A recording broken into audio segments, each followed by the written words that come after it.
আব্দুল্লাহ ইবনে ওমর রাদিয়াল্লাহু তাআলা বলেন যে আমরা 10 জন সাহাবী নবীজির কাছে বসা, ওই সময় নবীজি এটা বলেছেন, যেই সমাজে অশ্লীলতা, বেহায়াপনা, বেপরদিগি, নোংরামি এগুলি ওপেন হয়ে যাবে, ওই সমাজে কঠিন কঠিন রোগ দেখা দিবে। ঘরে ঘরে রোগ, কঠিন কঠিন রোগ, রোগের কোনো শেষ নাই। আল্লাহ! আর এখন তো ঘরে ঘরে এমন রোগ, এক ঘরে 5 জন লোক থাকলে 5 জনের ঔষধের বক্স আলাদা।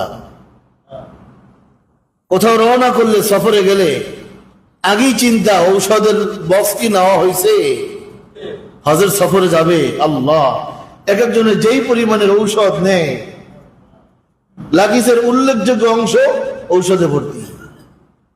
5 জন ঘরের মধ্যে সদস্য, 5 জনের বক্স আলাদা।